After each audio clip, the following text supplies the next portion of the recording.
Saint Bernard of Clairvaux.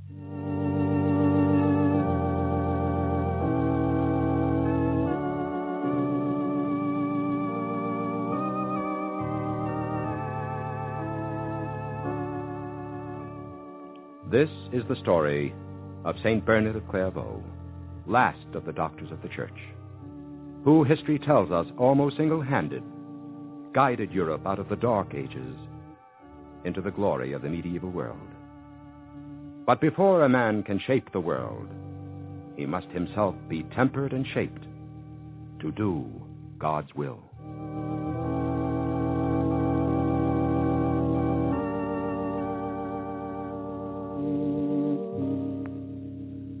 I am William, Bishop of Chalons, and I knew Bernard from his youth.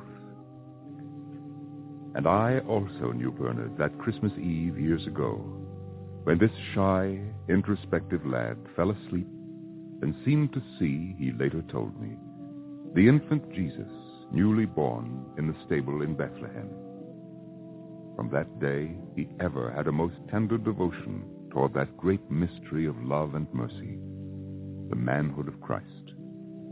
And later in his life, I approved when he, with his brothers and some 30 other young nobles, joined the strict and very small Cistercian monastery at Citeaux, and thereby gave it such new life that presently Bernard and 12 others were sent out to found a new monastery in a waste place in Champagne called the Valley of Wormwood. About 2 years later, Stephen Harding, the founder of Citeaux, sent me to the Valley of Wormwood with definite instructions. You've done well, Bernard. It's almost incredible. No one would recognize the valley. Wait a few more years, Bishop William, and you'll see. Now that the farm is started and the vineyard, we can begin to build. We've begun quarrying the stone already. Yes, the valley is prospering, Bernard. But you? What about you? Oh, I'm very well. That is not true, Bernard. Quite obviously, you are killing yourself with overwork and starvation. What nonsense, Bishop William. Moreover, your monks are discouraged. That is why I am here. Bishop William, our rule is strict, of course, but if we'd wanted comfort or an easy life, we'd have stayed in the world. There is moderation in all things, Bernard. When fasting and discipline break down health and destroy courage, they become an evil. You expect too much of yourself and of others. How can we expect too much of ourselves? How can we sacrifice too much for God? Do you hope to equal Christ's sacrifice in your own body, Bernard? All he asks is that you follow the rule of the order. When you insist on doing more, you are indulging in the sin of pride. No, it's not true. It's just that we're weak. We haven't courage to deny ourselves. I am ashamed of myself and my brothers here. We don't deserve God's grace. We have failed. Bernard, Abbot Stephen commands you to relinquish the monastery to my control for a year. You yourself will live apart in a quiet cell, and you will do no physical work and speak to no one, save the physician whom I brought with me.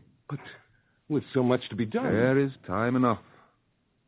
You will rest and study and meditate, and perhaps write down whatever thoughts God puts into your heart.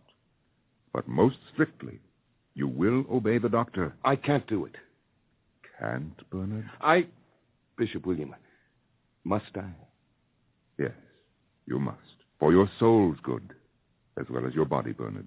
In a year, we shall see.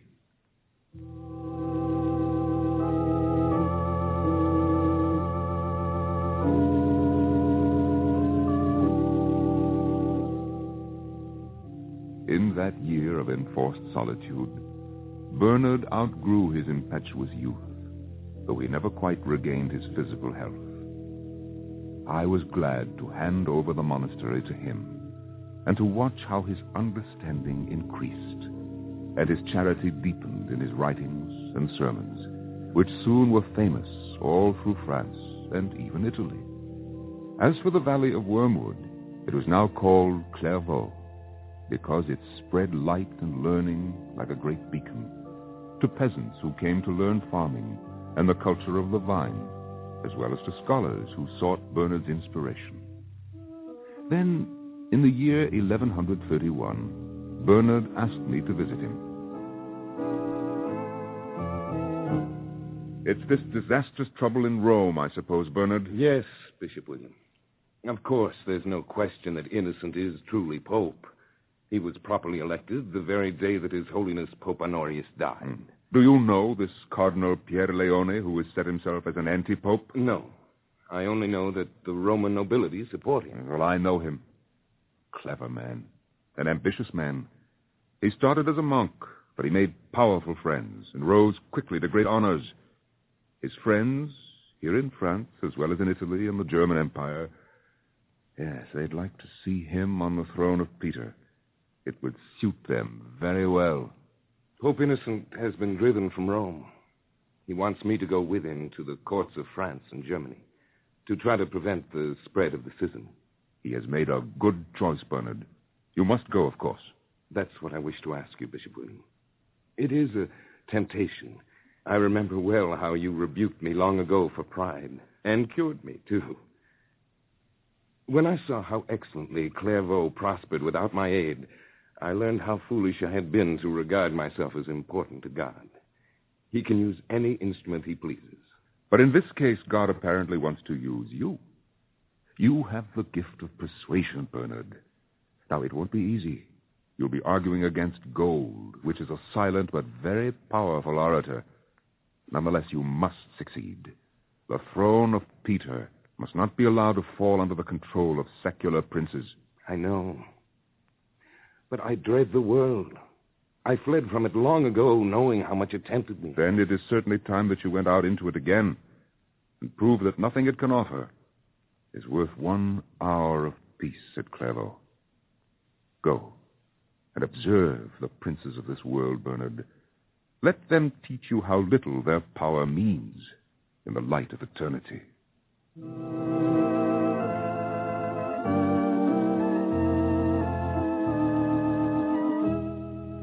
First, the King of France, and then the King of England listened to Bernard. And though there were plenty of courtiers in each kingdom to argue against him, his logic and passion prevailed. Next, Bernard journeyed to the Emperor Lothair, beyond the Rhine. Abbot Bernard, I'm glad you've come. They tell me you're an intelligent man as well as a scholar. I don't seem to get anywhere writing to your Innocent. I suppose he's a saint or something. Anyway, he doesn't seem to understand plain facts. One fact, at least, is plain, Your Majesty. Innocent is truly Pope. Well, now, you'll admit that there's not much chance he'll ever say Mass in St. Peter's unless I support him, eh? That is not the point, Your Majesty. For the sake of your immortal soul and for the good of Christendom, you must support the right. It is not a matter of choice. I don't see it that way, Abbot Bernard. I'm a good Christian. I'll accept any pope that the cardinals elect. But here they've elected 2, haven't they? So I can choose between them, eh? You know better, Your Majesty. You are not a stupid man. You know that only one pope exists. His name is Innocent. Pierleone, who calls himself Anacletus, is a political adventurer. Thank you for agreeing that I'm not stupid. If you'll forgive me, I think your Pope Innocent is. He needs my support, but he refuses me any return for it. Is that sensible? Perhaps not if you think that the succession of the Vicar of Christ on earth should be up for auction. You wish to have the appointment of bishops in your empire, don't you? Naturally. Grant me that, and I'll see to it that Innocent is in St. Peter's within the year. Priests and bishops are not secular officials, Your Majesty. They serve God, not you. To them, you are but one soul among all those that are committed to their care. Sometimes it may be their duty to oppose you, for the sake of your people. How can they do so if you can make or break them? I am emperor, Abbot Bernard, and I don't like having people in my empire whom I cannot command absolutely. I won't have it. Be content with your crown, Your Majesty. It is enough, and more than enough, for mortal man to govern wisely as a prince. Leave to God the things that are God's. Why, You're as stubborn as Pope Innocent himself. Of course. I have not come to bargain with you, Your Majesty. I come to tell you your plain duty, which is to prevent the shattering of Christian unity. Why? What does it matter to me who wears the tiara? It will matter on the day of judgment, Your Majesty. You have power in this world. Therefore, you are commanded to use it for the right. To whom much is given, from him much shall be required. You threaten me? Not I, but God himself. Because you are the Emperor Lothair. Do you think that you can make bargains with God? But Anacletus in Rome is willing enough to give me what I ask. God forgive him. Therein is proof, Your Majesty, if you needed it, that Innocent is truly Pope. You cannot deny it. You know it in your heart. You're a brave man, Abbot Bernard. Why? Because I speak the truth? Your Majesty, I pity you if you find the truth spoken before you so seldom. It must be a hard thing indeed to be an emperor. It is, when a monk like you turns up at court. Very well. You've won your point. And I suppose I can't even expect that Pope Innocent will be grateful. In prayers for your welfare, certainly. But what does he owe you, Your Majesty?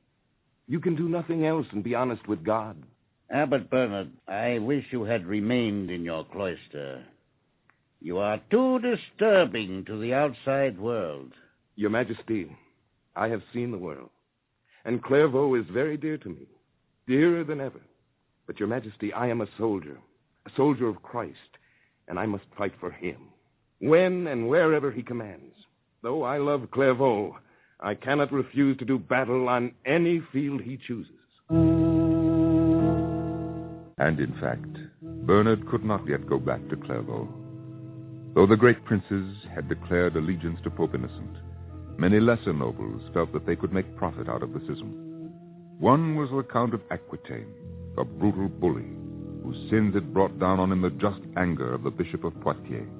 He seized the excuse to expel the bishop from his see by force. The bishop promptly and rightly excommunicated him and called upon Bernard for help. Bernard came to Aquitaine, but the Count would not see him. Thereupon Bernard announced that he would say Mass in the cathedral.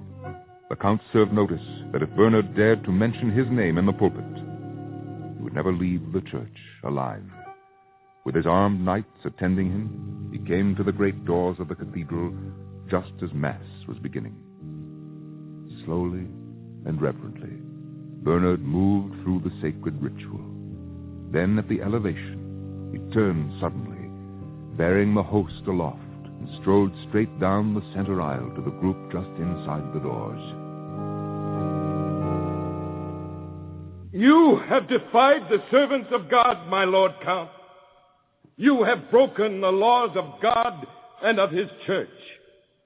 You have refused to listen to the appeals of men of goodwill. You have threatened to slay me if I speak truth about you. Look now upon the God whom you will not serve. You are brave enough to offer violence to a poor monk. Are you brave enough? Are you mad enough to draw your sword against the God of hosts?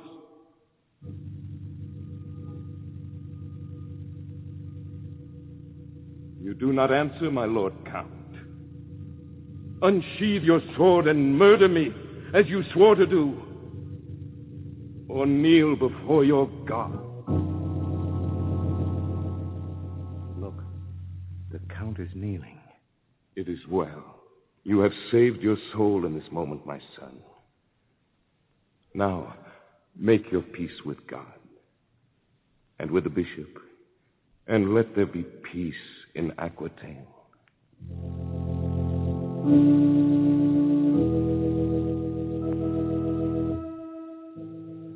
And thus it was that no man ever strove harder for worldly success than Bernard strove for retirement. And of all his heavy sacrifices, assuredly the greatest was his obedience to the call of popes or prelates who needed his help and who thus drew him away from mortification, silence, and prayer.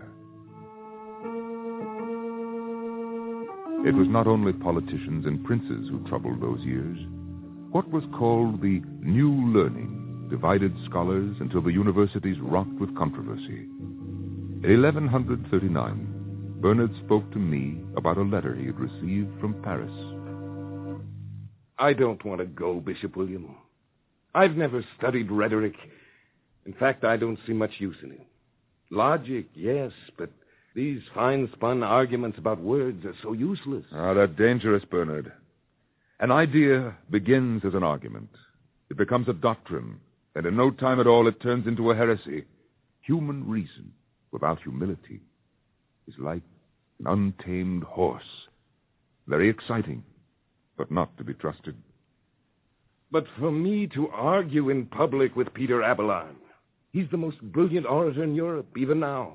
And though I know he's wrong, how can I be sure that my simple arguments will convince men who love his subtle cleverness?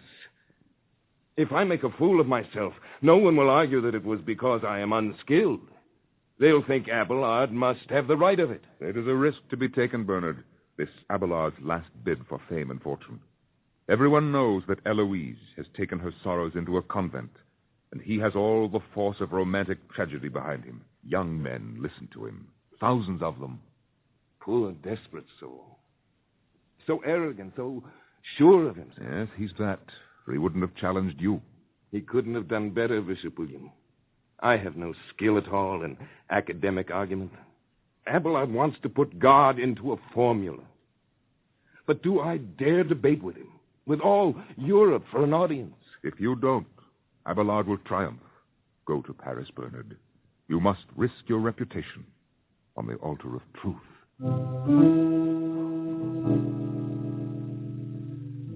Never had there been such excitement as was roused by this debate between the great scholar-teacher whose tragic story was known to all the world and the abbot of Clairvaux.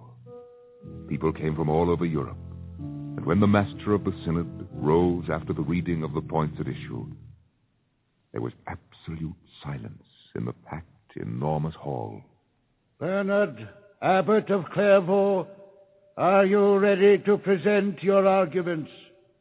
God helping me, I am ready, my Lord Bishop. Peter Abelard, since it is you who have issued the challenge to this debate, it is your right to speak first. Are you prepared? My Lord Bishop, I am not prepared. How say you, Peter Abelard? You are not prepared to speak? No, I do not wish to speak.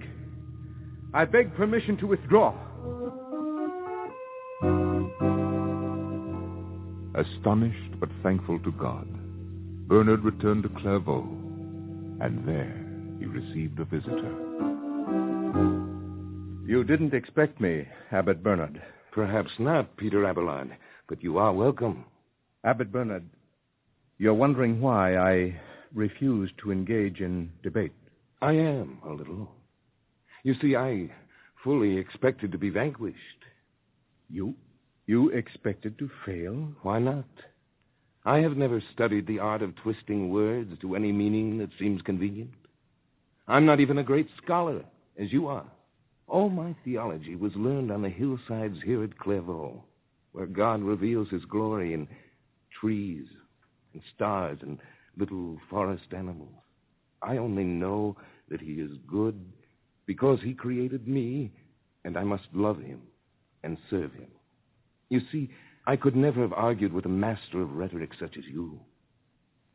But you believe that I am wrong? Yes. All your life you have believed that your own will was the test of everything, that you could disobey any rule at all as long as you could invent a good enough excuse for what you wanted to do. You are harsh, Abbot. I have suffered much. God knows it. Moreover, you endangered another soul, one that has proved worth more than your own. For she has expiated her sin. But you still hunger after worldly fame and justification in the eyes of men. No more. No more, Abbot Bernard. When I saw you before that vast audience, with your head bowed in prayer, I felt suddenly that all my arguments were nonsense. I could not speak. And now? It has been a long road.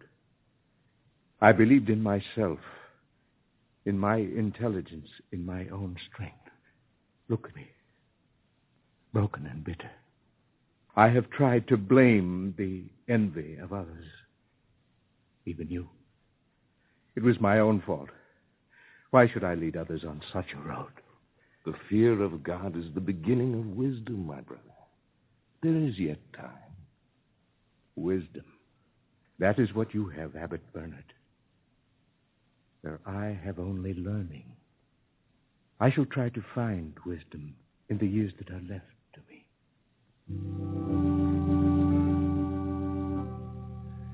Yes, this servant of God was eminent above all men in liberty of spirit, yet with humility and mildness, so that he seemed, as it were, to fear no man and to reverence all men. By the year 1144, there was no one in all Europe with the influence of Bernard. When the Muslims broke into the Christian kingdom of Jerusalem with fire and slaughter, desecrating the holy places and killing helpless pilgrims as well as our people who lived there, Bernard preached the crusade with earnest faith. It seemed to him that we had a duty to protect our people who had taken root for several generations in the Holy Land. Europe took fire from his preaching, and the Second Crusade set out. I need not speak of its desperate end. Betrayed on every side, by its own leaders as well as by Manuel of Constantinople, it was a terrible and utter failure. The news of it reached Clairvaux. Have I sinned again, Bishop William? Was it pride? Ask your own soul, Bernard. I believed in the cause. How could we abandon our brothers in the Holy Land? They deserved our help. It is no fault of yours that our leaders cared nothing about helping them and were stupid to boot. But I should have known the Emperor Conrad was a fool. I ought to have known that something was wrong when I found that German monk preaching the massacre of the Jews in Frankfurt. You put a stop to that quickly enough, Bernard. But it should have shown me the spirit was wrong. You did what you thought right, Bernard. Yes, they called me the wisest man in Europe. Human wisdom is such a tiny spark to follow in this world. Once you told me to risk my reputation for truth's sake, and it was given back to me 100-fold. This time I had no doubt of the outcome, and I have lost it utterly. It is His will. God's will be done. Bernard fell ill in the following year and suffered cruelly from a slow, wasting disease. But out of his pain came some of his finest writings. In 1153, the people of Metz sent to Clairvaux, begging that Bernard would make peace between them and their duke, who threatened to put the city to the sword. Bernard could not walk, but he insisted on being taken the long journey on a litter, bringing with him a treaty of peace and the prayers of his heart. The little procession of monks came down the hillside to the gate of the town, between the encamped army of the duke and the citizens manning the walls. There was deep silence as Bernard slowly raised himself to his feet and stood swaying, one hand lifted in blessing. My brothers, I am dying. I have delayed in order to bring you peace. Take it. It is God's gift. Live at peace with each other and with God. Obey the commandments and believe that in God is all our hope and our salvation. God be with you, my dearly beloved in Christ. It was his last public act.